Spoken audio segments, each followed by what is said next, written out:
Assalamualaikum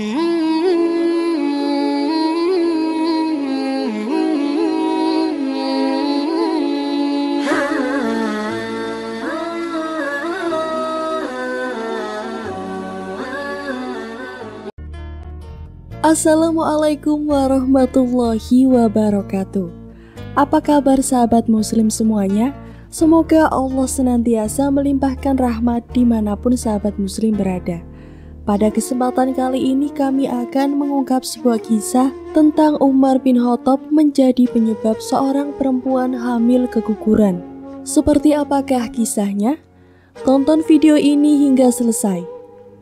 Di antara tradisi jahiliyah Mekah yang dihapus Nabi, selain tawaf berkeliling Ka'bah tanpa berpakaian sama sekali, adalah kebiasaan membunuh anak perempuan yang baru lahir.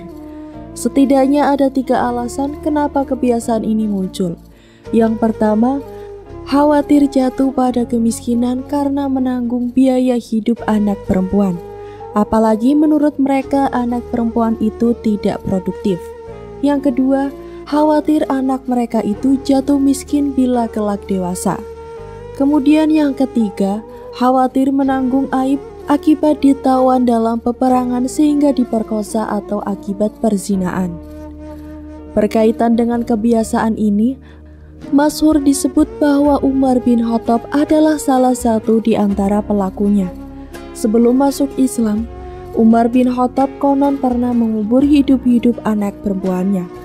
Berita ini berdasarkan pada sebuah riwayat yang juga masyhur dan sering disebut banyak kalangan. Dalam riwayat itu, disebutkan bahwa suatu ketika Umar bin Khattab duduk bersama beberapa sahabatnya. Tiba-tiba beliau tertawa dan tidak lama kemudian menangis.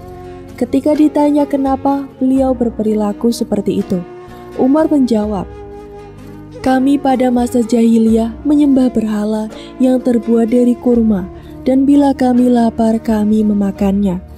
Sedang tangisku karena aku mempunyai anak perempuan. Aku menggail kuburnya dan ketika itu dia membersihkan pasir yang mengenai jenggotku. Lalu aku kuburkan dia hidup-hidup. Itulah sebab tangisku." Tetapi penelusuran sejarawan menyebutkan bahwa sesungguhnya pembunuhan terhadap bayi perempuan atau anak pada saat itu hanya dilakukan beberapa kabilah Arab saja. Konon yang pertama melakukannya adalah Bani Rabi'ah, diikuti oleh Bani Kindah dan sebagian Bani Tamim. Sementara itu suku Quraisy dengan berbagai cabang keturunannya tidak mengenal kebiasaan buruk ini. Karenanya riwayat yang menyatakan Umar bin Khattab pernah menanam hidup-hidup anak perempuannya tidak dinilai sebagai riwayat yang benar oleh para pakar sejarah. Apalagi kisahnya dijalin begitu memukai dan terlalu dramatis. Riwayat ini juga tertolak karena putri Umar, Hafsah yang juga kemudian menjadi istri Nabi, lahir sebelum masa kenabian. Jika memang Umar bin Khattab mengubur anak perempuannya, lalu mengapa Hafsah juga tidak dikuburkan hidup-hidup? Mengapa adiknya yang lebih kecil saja yang dikuburkan hidup-hidup? Perlu juga dicatat bahwa penguburan anak perempuan hidup-hidup pada dasarnya bukanlah adat kebiasaan yang direstui masyarakat jahiliyah.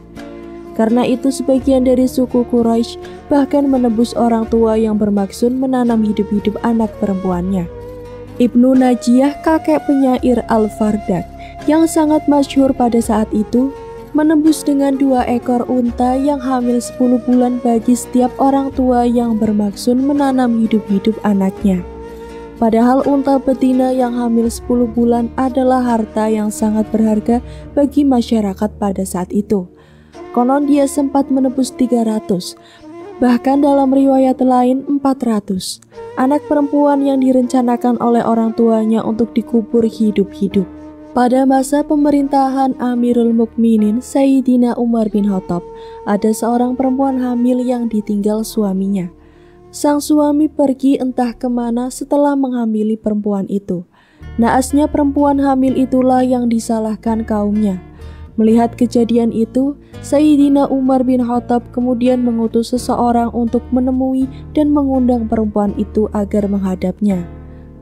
Perempuan itu datang menemui undangan Sayyidina Umar bin Khattab dengan berat hati.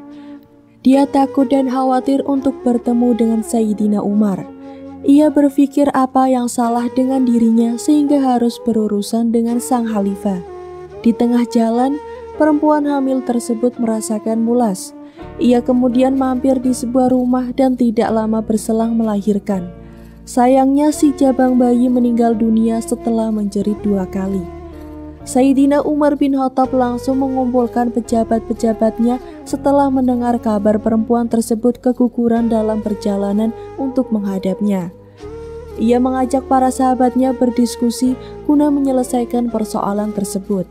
Ada yang berpendapat kalau sang khalifah tidak bersalah atas kegugurannya perempuan itu. Alasannya sang khalifah hanya berniat mendidik perempuan itu dan melaksanakan tugas kepemimpinannya. Sayyidina Umar mendengarkan usulan dan pendapat para pejabatnya satu persatu.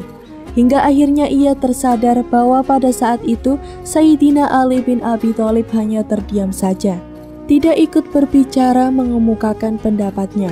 Maka kemudian Sayyidina Umar menghadap Sayyidina Ali dan meminta pendapatnya terkait dengan persoalan di atas.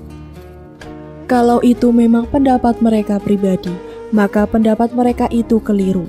Sedangkan kalau mereka berpendapat demikian untuk menyenangkanmu, berarti mereka tidak tulus kepadamu, kata Sayyidina Ali bin Abi Thalib mengawali pembicaraannya.